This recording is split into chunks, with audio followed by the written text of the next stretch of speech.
Yantorodere! And welcome to my Peace Corps Cribs video here in Panama, Bocas del Toro. The name of my community is Renacimiento.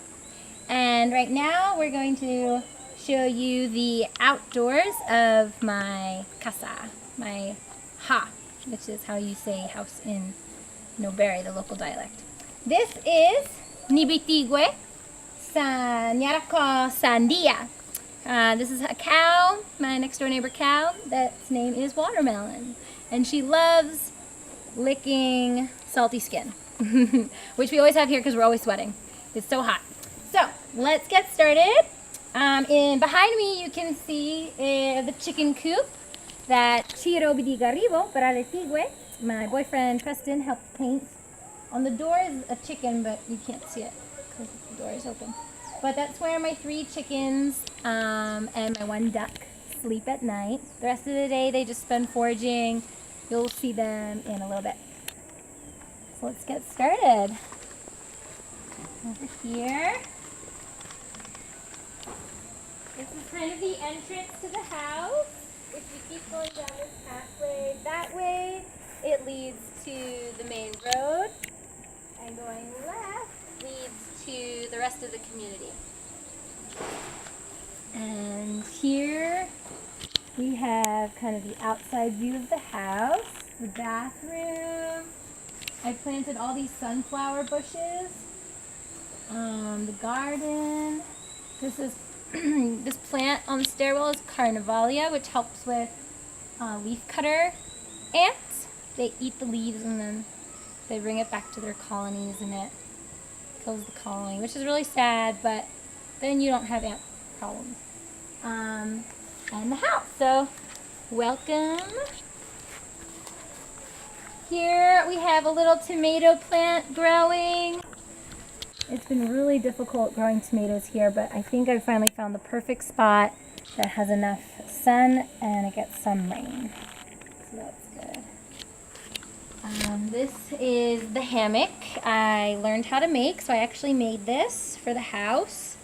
It's not super comfy, but the kids like to lay in it. Here are some of my chickens, patacone, sopa, sopa. And the other one, his name is Nugget. I don't know where she is. And the ducky, creak, creak, creak, creak, creak, creak. Then that's the sound you make when you want them to come to eat food. And they just started laying eggs, so that's exciting. So here we have some like the rules of the house. Here's the other one. No visiting at nighttime or entering the kitchen or going upstairs or hitting any animals. These are some rules. This is called a chakra, or in the dialect kra. So it's like a basket that the women here make that then they use to fill up with root crops in their farms and bring back. The women bring them back on their head like this, or the men bring it back using their upper arm strength like that. So, but it can also be used to bring clothes to and from the river when you do laundry, or materials from like the hardware store. Here is the chicken nesting box with the 3 names for 3 little eggs. And so they lay eggs every morning, or every other morning. So we have about like 1 to 2 eggs a day. And here's a nice window I helped make, so the kitchen gets more breeze. The duck loves to sit right here and poop right there. So we usually just sit on this side of the vent. And here we have my trash management and recycling project, where we take plastic bottles that I either do drink in town, like if I want to treat myself to a raspberry iced tea while in town, then I bring the bottle back, or we find them on the community pathway. And whenever you have trash, then you like scrunch it up and you put it right inside, and you can use like a piece of rebar or a stick to really push it in there so they become hard. And later, it's kind of a thing that's becoming more popular now, using plastic bottles as kind of like cement blocks, and then you can use them with chicken wire to actually make walls. And people made houses and like pretend castles and all these things. But we're gonna make a wall for the entrance of the community and a wall for the school that has the school name. So that's what we're doing right now, my little like recycling project / trash management project, because right now a lot of people don't have very good education about trash and the negative effects. So they usually just burn their plastics or just throw their trash into the rivers or into the grass, into the monte. So this is just one alternative that hopefully will catch on. And this way is my temporary bathroom. I'm still working on the walls. It's going to be a lot prettier. But if you come around here, you can see we do the Kubo, the bucket method. So here, I'll just demonstrate. Here is the toilet seat. And if you have to go, you lift it up. And you just go here. You do your business. And then there's wood shavings in this bucket, and you just put some in afterwards, and then so there's no bad smell, and then you fill it into a hole, which we'll go see in a little bit. So this is my bathroom, and right above us is the rainwater tank that I built back in January, so we can get a better view of it. Oh, this way. Get that on film. It's been raining lately. It's really slippery. So this is a rainwater tank. It's supposed to be 85 gallons, and we made it a couple months ago because the water from the regular aqueduct is really contaminated and has like amoebas and parasites. So this is a good water alternative, so you don't get really bad diarrhea. So water falls down, comes into this tube first. It's called a first flush. So all the like trash, like leaves and insects and stuff come into this area, and then the water fills up. So there, and goes into the tank and then fills up. And then after like every big storm, I just like undo this cap, so all it gets like flushed out, and then you put it back on and it works again. So that's the rainwater tank. Here's a yucca plant. So we will have yucca in a couple more months. Some hibiscus, cranberry hibiscus. And then up this way is one of the two gardens.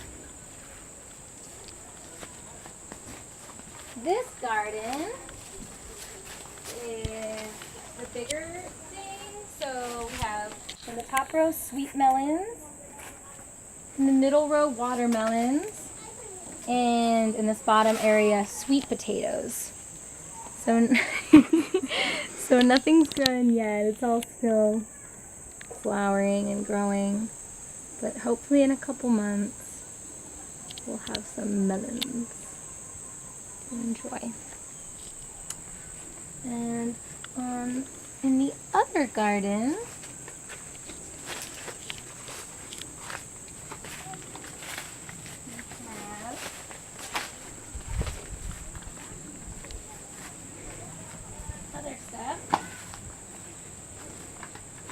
the thing that really grows well here is culantro, which is different than cilantro.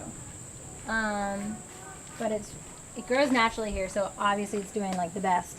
But we have culantro, and then dill, basil, kale, which I all just planted recently, so they're just growing now. Sorrel, radishes, cilantro, hot peppers, just planted tomatoes as well. Ginger, oregano, chives, garlic. This is the basil, the old basil that's now dying. Lemongrass, some spinach that is also now on its last leg. Chard, beets, and cucumbers, which are also just starting out. And then up here we have some more herbs, oregano, chives, and dill. So we'll see in a couple months what lives and what doesn't live. It's all about trial and error here, but We'll see. And to garden, I do a home composting. So we do urine composting, where you just like pee in a bucket and then you dilute it with the same amount of water, and then you can put that around your plants. And then the poo composting, but we don't put that in the plants. But then just regular organic composting, where you put chicken poo, cow poo, coconut husks, old like grass clippings, and then all of your green items, so to speak, like your vegetable scraps, egg shells, coffee grounds, paper, shredded paper. So turn that every now and then and put that in the garden when I plant every new time. And then the last thing outside is the bamboo bathroom. So this has always been a work in progress, but we harvested some bamboo, a lot of bamboo, cut them in half, and then I've tied and nailed them up to the bathroom. And it always needs to be kind of have some TLC, but here's the latest edition. Come on in. These are the clotheslines. So here's the bathroom with some new palm fronds that I weaved with some kids for some privacy. And I made this whole shower section so that then you can just turn this on and have like a shower experience. And then to wash clothes, I use this washing board, and I sit here and with some soap, just like fill a bucket up with clothes, water, soap, and then with each individual piece with the salon, you just scrub. And then you rinse them out, and they dry in this hot Panamanian sun. Yeah. And then sometimes if there's no water in the aqueduct, usually this is filled up with water, and you just use a tutuma from a calabasa shell to take bucket baths, which I sometimes prefer anyway. So that's the shower. And I don't think you guys really care to see the last bit of the outdoors, which is just a poo hole. So that's what we do with that. You just fill up the hole, and then it's like 3 feet deep, and then once it's pretty full, you just top it off. But I hope you enjoyed this outdoor video of my Panama house. Next video will be more of the indoors of the downstairs kitchen and the upstairs bedroom area. But yeah, this is the outdoors. So hasta ahorita.